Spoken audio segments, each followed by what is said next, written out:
At the end of last year, we were shown a trailer for a new Sonic game, Sonic Frontiers. I am very pessimistic when it comes to the Sonic franchise. However, that trailer actually made me a little hopeful.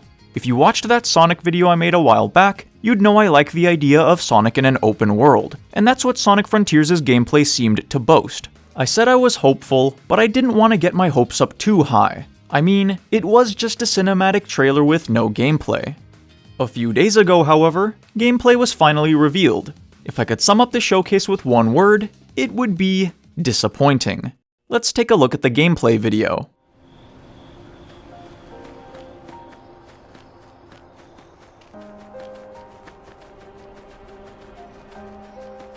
Okay, so that's our first glimpse at Sonic's movement. It doesn't look too bad. You start off somewhat slow and eventually reach a base speed. I do think that base speed's a bit fast, and Sonic reached it a little too quickly.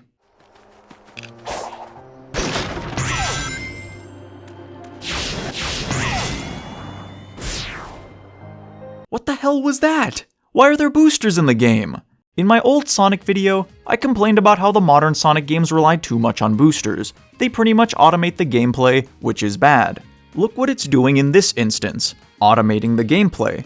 Did I really need the two boosters to help me make a right turn to see there was a spring at the end? Literally, the only times you had to touch the controller here were to 1. Touch the first booster, and 2. Move slightly forward so you landed on top of the hoop after the spring. This is a very bad start.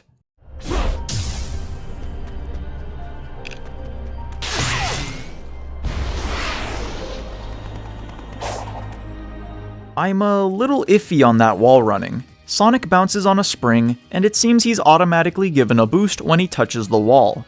I don't think that's a good idea. Have you ever watched American Ninja Warrior? It's a show where athletic people test their strength by going through an obstacle course. The final hurdle in this obstacle course is a warped wall contestants must get over. This usually involves a running start so you can overcome the initial steep incline. Once one has done this, they will jump and reach for the top of the wall. Why am I bringing this up? Well, because of that initial step, the running start. You think it would be a challenge if one just walked up to the warped wall and a powerful gust of wind just shot them up to the top? Of course not, but that's what they seem to be doing here with Sonic. This is how I think the wall should have been. First off, get rid of the spring and put a curved incline at the bottom of the wall. On the first interaction, the player would have Sonic run onto the incline, then the wall. Sonic takes a few steps, then eventually falls. Clearly, he wasn't fast enough. So, the player would make Sonic run around till he's built up enough speed, then attempt again. Obviously, he'd make it farther up the wall this time. I think the main reason I'd like the wall to be this way is ingenuity. Imagine this scenario. The player fails to make it up the wall. They take a few steps back and run at the wall again. They make it up a little more, but ultimately fail to reach the top. Now the player must think, how do I make Sonic run fast enough to fully scale the wall? They take a look at their surroundings, not seeing anything nearby that can really help, and then they see something like this. Hey, look at that incline. If I make my way to the top and jump down to it, maybe it'll get me over my base speed. If I maintain it, I could quickly make my way back to the wall and possibly make it to the top. The player is not only making use of their surroundings, but their brain as well. That's how I'd make that little segment an actual challenge. I think that's a better encounter than just, me jump on spring to touch wall, then magic pushes me to top as long as I hold up on joystick. Speaking of the spring, what was that little interaction there? Did Sonic do a homing attack without jumping, or was that a spin dash that wasn't charged at all?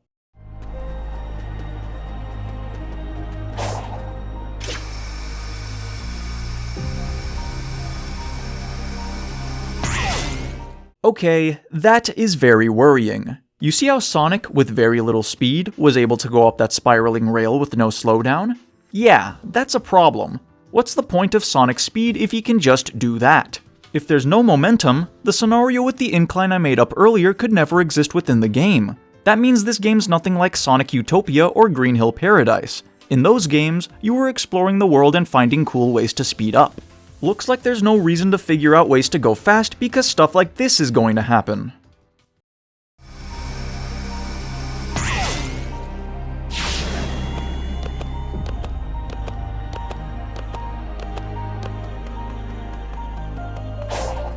What?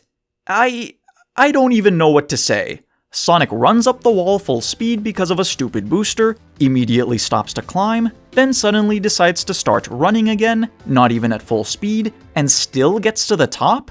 This game's physics engine is not looking promising.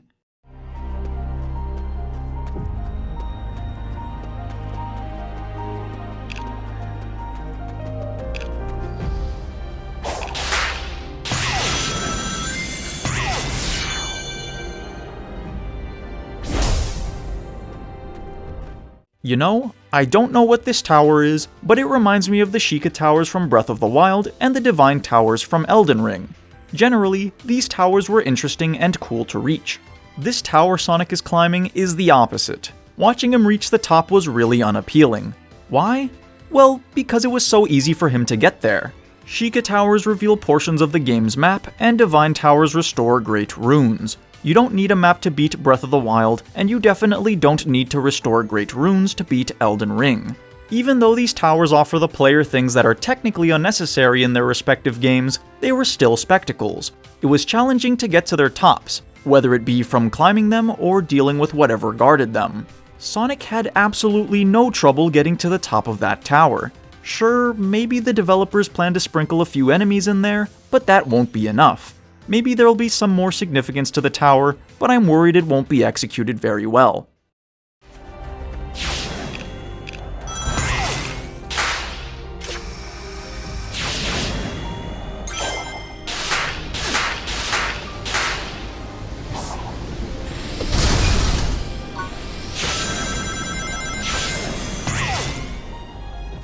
I don't know, guys. This does not look right. These random floating platforms and rails with boost ramps and springs just seem so out of place. I know, the game's not done. Maybe they just put all that junk in the air for the showcase, but there's also a strong possibility they were planning to leave that in for the final game. And what even is that? Again, the game's not finished, but I've been reading up on the game's development. Apparently, they were actually planning on releasing Frontiers back in 2021, but delayed it another year to brush up the quality. So, what is going on in this showcase? Did they have to go back to the drawing board or something? This doesn't seem all that brushed up.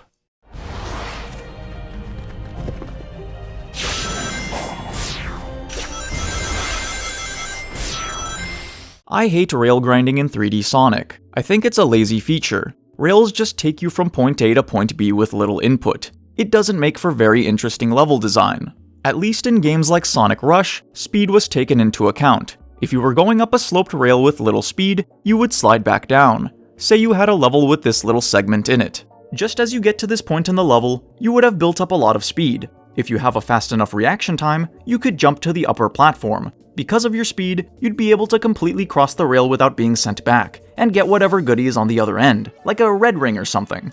If you didn't have the reaction time to jump, you would continue along the bottom path, stop in your tracks because you were curious as to what you just missed, then go back. You may be on the upper platform now, but you no longer have any speed built up to successfully cross the rail. It doesn't seem like you'll be able to have scenarios like this in Frontiers, because we already saw how you're automatically given enough speed when you jump on a rail. Anyway, did they really need rails like this? Why not just let me run on the ground you put them on?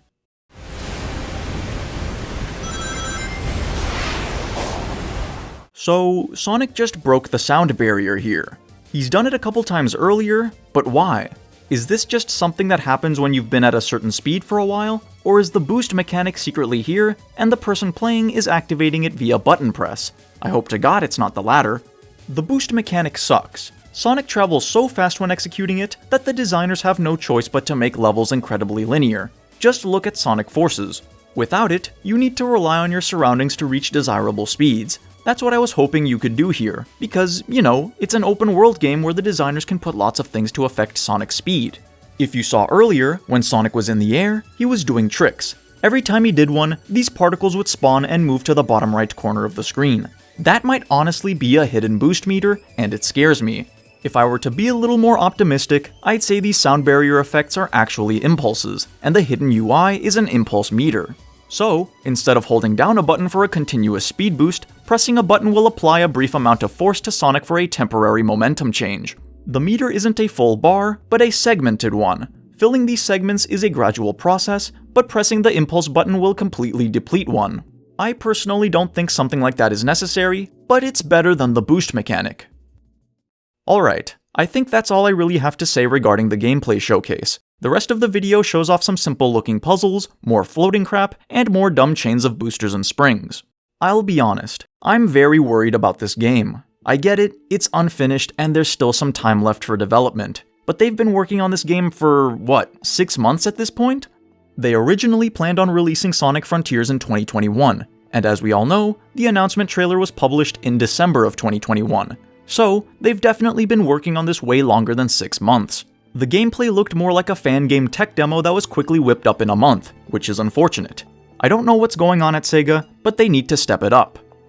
In the end, the hodgepodge of boosters, springs, and rails, the random floating junk, stuff popping in and out of render distance, Sonic's stiff animations, all those things are definitely issues, some easier to address than others, but my main problem is Sonic himself, more specifically, how he moves. This gameplay showed it's not going to be 2D Sonic in 3D. It isn't heavily momentum-based. You seem to gain sufficient speed for most obstacles pretty quickly without much help, and if you don't, the game just gives it to you regardless. You could argue classic Sonic had the spin dash that allowed for an easy boost in any scenario, but that didn't always work. Sometimes you needed more. How'd you get more speed? By utilizing your surroundings. That's what I wanted to see in Sonic Frontiers, a vast open world perfect for speed-based puzzle solving. Without the momentum aspect, this game is just going to be you controlling a guy that moves faster than your average video game protagonist, solving the occasional puzzle. If that's all there is, how is this any different from a standard open world game?